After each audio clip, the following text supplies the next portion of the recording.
Thank you very much, everybody. And I've been briefed on the Florida State University, Tallahassee active shooting. I guess it's an active shooter. Fully briefed as to where we are right now. It's a shame. It's a horrible thing. Horrible that things like this take place. And we'll have more to say about it later.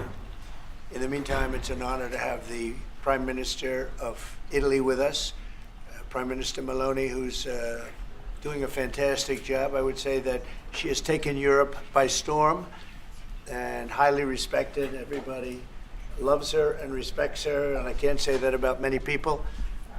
And she's become a friend, and we really have a great relationship between Italy and ourselves. And we talked about trade. We talked about many, many things during our luncheon, and she'll be saying a few words, but she's a very special person, and it's nice to have you with us. Thank you very much. Thank you very much, Mr. President. Thank you for your warm welcome. Thank you for this occasion, which is aimed to strengthen our relation, our friendship that comes from very far. You know, today is April 17, and April 17 marks the anniversary of the agreement that allowed Cristoforo Colombo to make his trip. And I say to remember how ancient are our ties, but also to remind that we both share another fight, which is the fight against the woke and ideology that would like to erase our history. And as I know that we share lots of things on tackling illegal migration, on fighting against synthetic drugs. You know, Italy has been one of the nations that made a plan against fentanyl, for example. But we have been talking about many bilateral topics and things that we can do together, about defense, about economy, about space, about energy. Italy will have to increase its LNG imports, and also nuclear that we are trying to develop. I think there can be ways to work together, and the Italian enterprises will invest, as they've been doing for many years, as you know, in the next years, I think around 10 billions. That shows how interconnected our economies are. And that's very important, Mr. President. It's not only about Italy, it's about the entire Europe. The exchange between us is a very big one. Investments, trade. It's a topic that we are discussing in this week. But at the end of the day, look, somebody calls me, I was saying it before, such a Western nationalism. I don't know if it is the right word, but I know that when I speak about West, mainly I don't speak about a geographical space.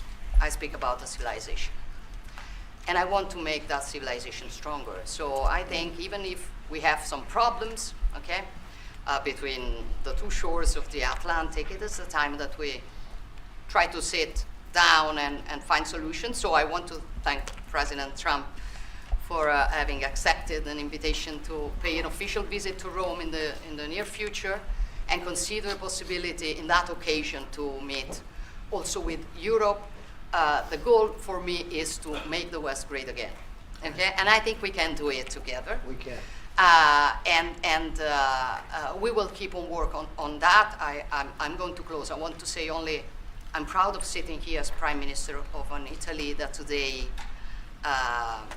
has a very good situation despite the difficulties, a stable country, reliable country, 1 million more jobs in the last 2 years and a half. Great. Inflation is going down, so you forgive me if I promote a bit my country, Yeah, but you're a businessman and you understand me. So migration flows going down 60%. So we are trying to do our best, but I think we can do it even better together. Also on Ukraine, I will close. Together we've been defending the freedom of Ukraine. Together we can build a just and lasting peace. We support your efforts, Donald. Good. Thank you. Thank you very much. And I think we're doing well in that effort, but we want to get it done, and we'll see if we can. We want to save On average, think of it, every week 2,500 people are being killed, mostly soldiers, Russian, Ukrainian soldiers. And if we can save those lives, that would be a very good thing. And so we'll see what we can do. And I think we're getting close, but we'll let you know very soon. And you've been very helpful. I appreciate it. Thank you. Any questions? Mr. President,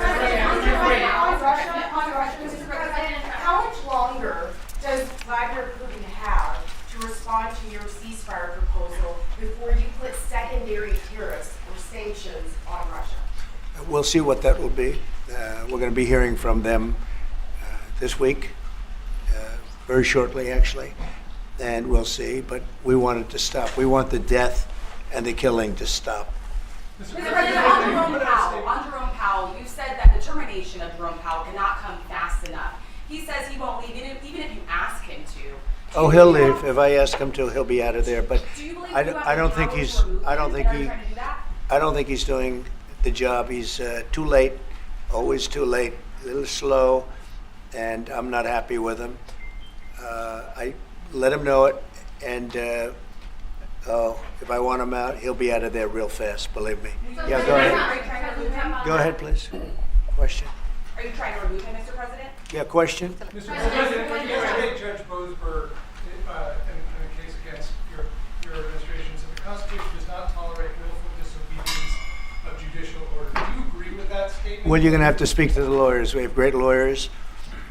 I can tell you this, we're doing a fantastic job of getting criminals out of this country who Biden allowed into the country. Hundreds of thousands of criminals, murderers and drug dealers.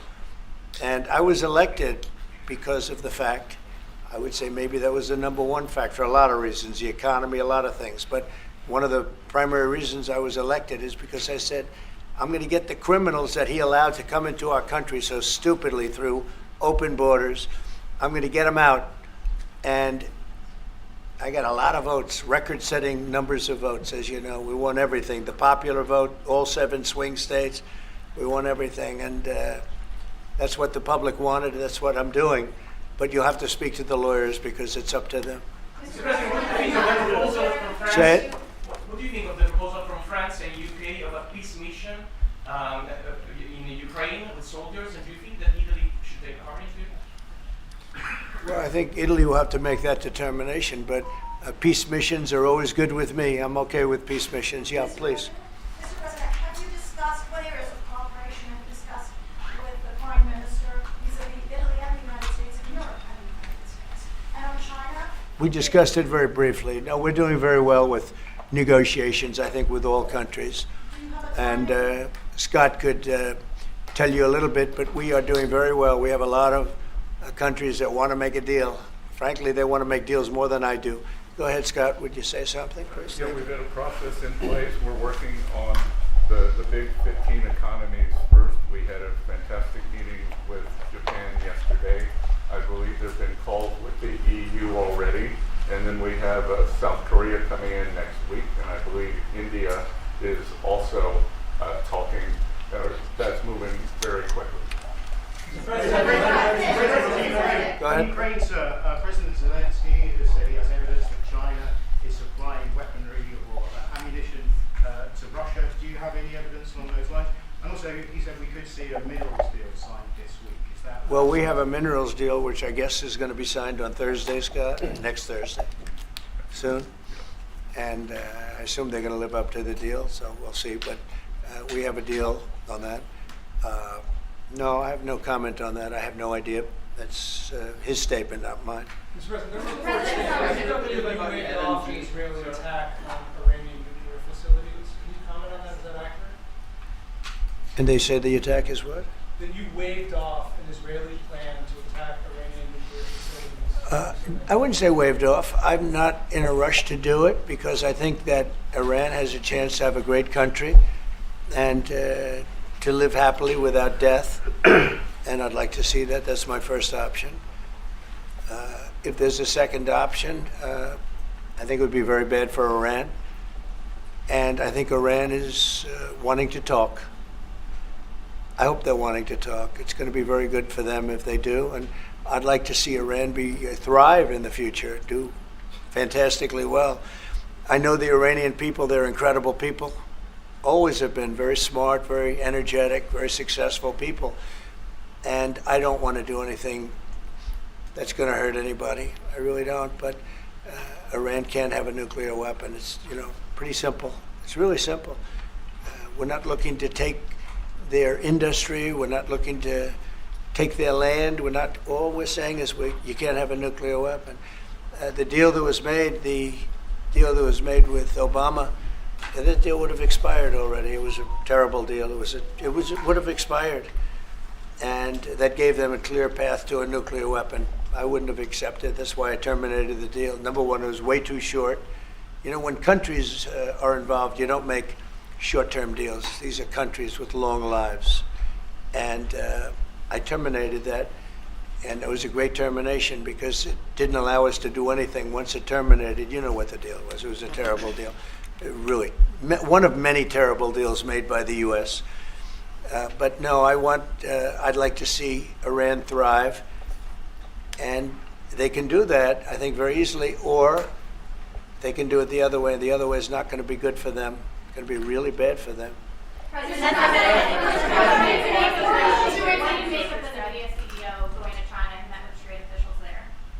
Well, Jensen's an amazing guy. He's become a friend of mine, and I don't know, he's a person that's very proud of our country. He loves our country. I'm not worried about Jensen at all. Mr. President, if the court holds you in contempt, will you take steps to return Kilmar Abrego Garcia to the United States and put him in front of a judge? Well, I'm not involved in it. I'm going to respond by saying you'll have to speak to the lawyers, the DOJ. I've heard many things about him, and we'll have to find out what the truth is. But I will say this, we were inundated by millions of people, many millions of people during the Biden administration. They say 21 million. And a big percentage of those are criminals, serious criminals. I'm not saying just criminal because they came into the border illegally. I'm saying they're criminals at the highest level, murderers. Many of those people murdered more than one person, and they're on the loose. And I was elected to get rid of those criminals, to get them out of our country, or to put them away, but to get them out of our country. And I don't see how judges can take that authority away from a president. We've done an amazing job, Tom Homan, Kristi Noem. We have done an amazing job. Nobody can believe the job we've done. Far greater than what I said. I mean, I got elected on that, but we've done much better. We have right now 99% border. It's a 99%. Nobody thought that would even be, nobody's coming through our border practically.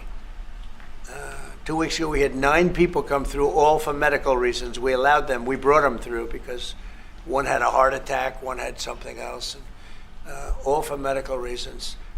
We have a great border. We had a great border 4 years ago, but we have a border now that's even tighter, and we did that in a matter of weeks. And no, we have to, we need to get murderers and drug dealers and people that were in jail for horrible, they released jails, Georgia, from all over the world. They released them, not just South America, all over the world, the Congo and Africa. Many, many people come from the Congo. I don't know what that is, but they came from the Congo. And all over the world they came in, opened their jails. Venezuela, practically all of their prisoners released into our country. We took them because we had an incompetent administration called the Biden administration. And to think what they've done to our country. And I was elected to straighten that out, and I'm doing that. But we have activist judges that don't want murderers to be sent out of our country. They don't want killers and drug dealers and drug lords and people from mental institutions. They want them to stay in our country, I guess. I don't know, maybe that's the liberal way, or as they call it nowadays, the progressive way. But I don't think it's the way that our country believes, and that's why I won in a landslide. Okay. Back on train, Mr. President, you did say that you were confident these deals will be done, but you also said that you're in no rush. Americans are seeing prices rise. They're seeing it on their bills. How long can they expect that pain to last? So they've already seen it get much better, because if you were truthful, which you're not, I know you very well, you have gasoline that hit $1.98 yesterday in a couple of states. You have gasoline's way down. The price of oil has dropped substantially. The price of groceries are substantially down. The price of eggs, when I came in, they hit me with eggs. I just got there. I was here for 1 week and they started screaming at me, eggs have gone through the roof. I said, I just got here. I was there for 7 days and I hear that eggs have gone through the roof before I got there. And they were screaming at me, the press, the fake news like you're fake.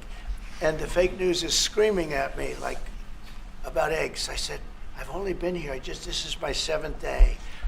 And they were right. They went up 87% and you couldn't get them. They said, you won't have eggs for Easter, which is coming up. Happy Easter, everybody.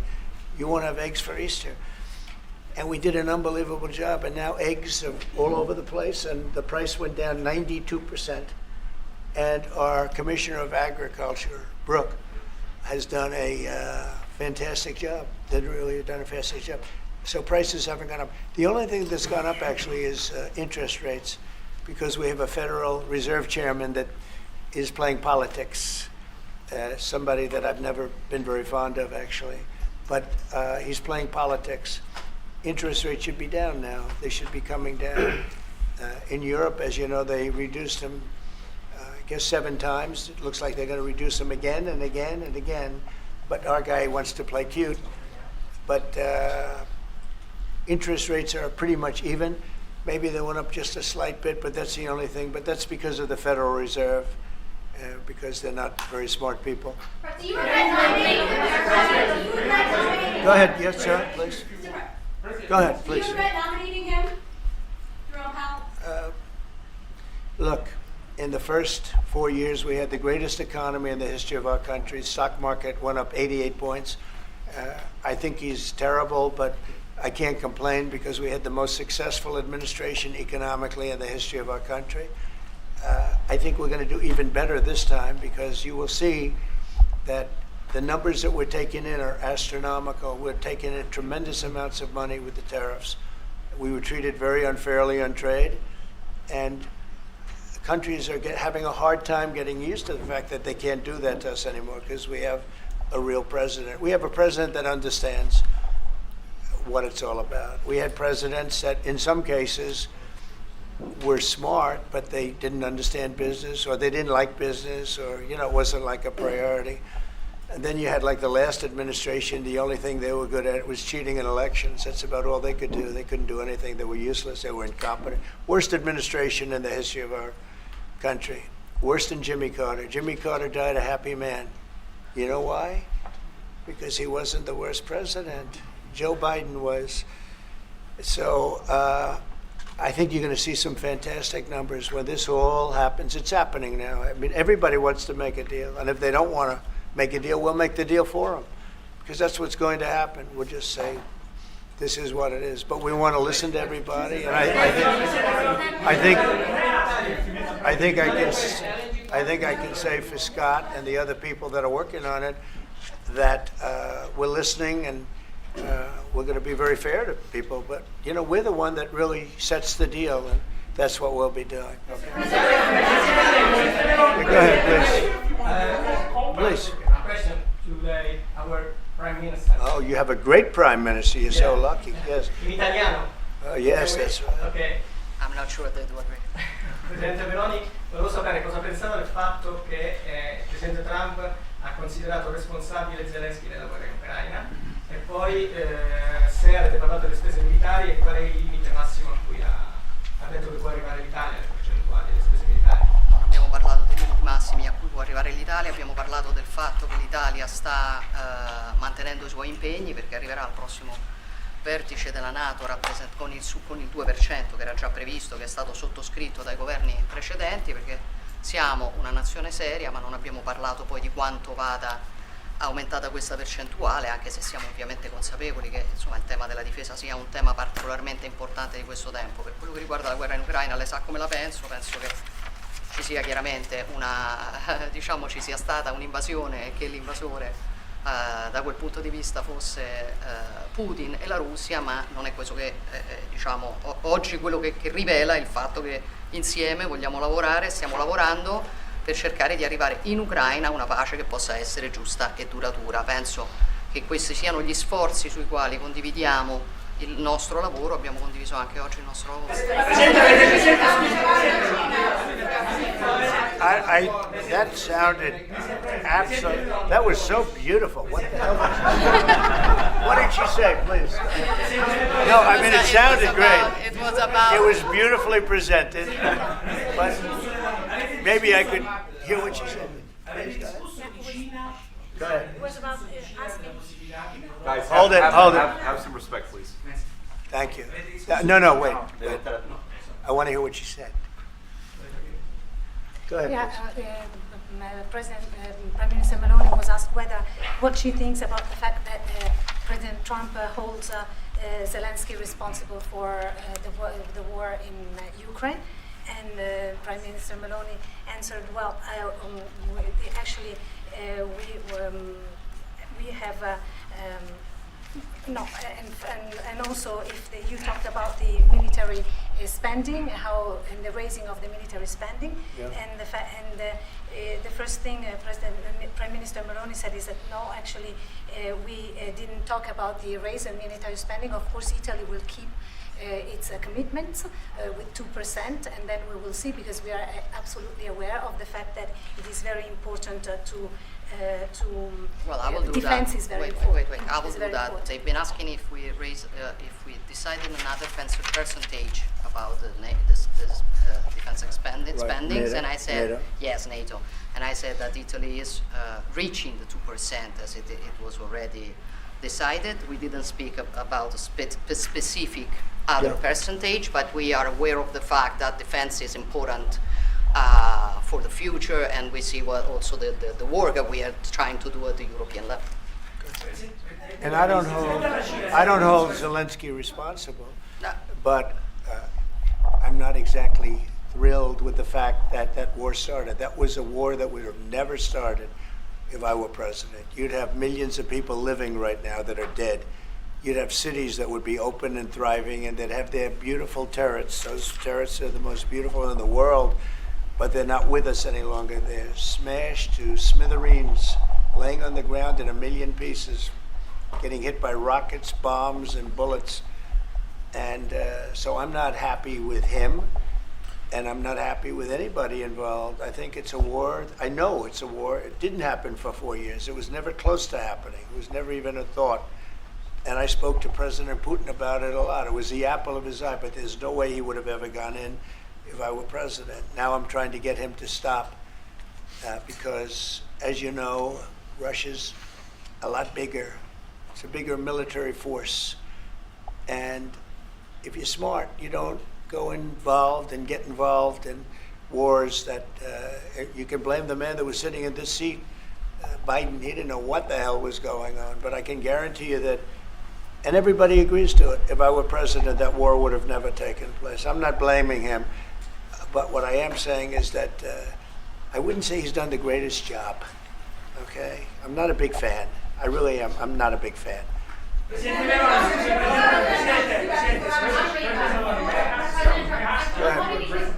ahead. Go ahead. Presidente Meloni, avete discusso di Cina e della possibilità che l'Europa ponga dei dazi, diciamo, sulla Cina.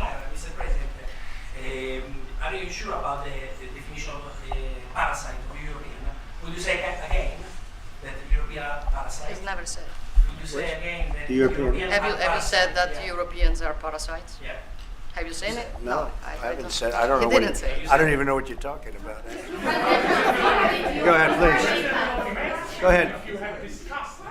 No, wait. Next. Go. Thank you. Prime Minister Meloni just said we want to make Europe great again, and we want to do it together with the United Sure. The West, yeah. Did you? I guess that's what you said, Mr. Prime Minister. How are you going to do that? And are you looking to do it to counter China, who is really trying to gather influence against the United States with the help of this joint? I hope that Europe is going to be great again. Europe has gone through a lot of problems, and a lot of it's having to do with immigration. And I'm not a big fan of Europe and what they've done with immigration at all. And I think they got to get smart, because Europe is being very badly hurt by what they've done with immigration. Now, I'll say this, that the Prime Minister has taken a very tough stand on immigration. And I commented to her before, I said, I wish more people would be like you having to do with that subject, but they're not. Europe is very important to me. Europe is very important to the world. I want Europe to do very well. I think they have to get a lot smarter on immigration. But we are beginning doing it. You've all seen how the policies of the European Union in the last, let's say, 2.5 years have been changing. Okay, at the beginning we were talking only about how we were redistributing illegal migrants coming to Italy. Now we are talking mainly about how to stop illegal migration, work with the countries of origin and transit, and to return people. The European Commission just did the new rules about repatriations and things like that. So things are changing, thanks also to the example that Italy brought in lowering the rates of illegal migration. So we are working now together. So I'm optimistic on that. Good. I hope so. Go ahead, please. Go ahead. I'd like to ask President Meloni if you have discussed the option of a starting deal with Italy on satellite communications, and to President Trump, if you want to see the Google company growing up. The Google what? The Google company. What about the it? Google business. I want to see it growing up. It's a great. Go ahead, please. Oh, well, we didn't discuss about Starlink. We've been discussing about defense space. We will work together also in the Mars missions. So there are big things to do together, but we didn't discuss it. In your conversation with the Prime Minister that changed your mind potentially about tariffs and what you plan to do going forward? No. Is there anything the Prime Minister said to you that changed your perspective? No, tariffs are making us rich. We were losing a lot of money under Biden, trillions of dollars, trillions on trade. And now that whole tide has turned. We're making a lot of money. We're taking in a lot of money. Don't forget, we're taking in 25% on cars, 25% on steel, 25% on aluminum, 10% baseline. We put penalties on China for sending us fentanyl. We put penalties on Mexico and Canada, 25% for allowing fentanyl and allowing the borders to be weak. Now we're taking in billions and billions of dollars while I sit here and talk to you. And we didn't take in anything before other than the tariffs that I put on previous to Biden, which were the tariffs I put on China, where we took in, up until this point, probably $700 billion. They were Trump tariffs. He tried to weaken them. He did everything he could. You know, he got paid money by China, right? The family got paid money, he did. And so I don't know, maybe that was the reason or maybe it wasn't, but he tried to weaken them, but he couldn't because there was so much money that his budgets, you know, they couldn't stand not doing it. But I took in up till this point, my tariffs on China. Nobody ever took in 10 cents from China. No other president took in 10 cents. I took in more than $700 billion from China. So we're doing very well. I mean, our country's doing very well. They had a bad report today from one of the healthcare companies that had an impact on the stock market. But this isn't about that. This is really, we're building a base. We're building a country like no other. And again, I had a strong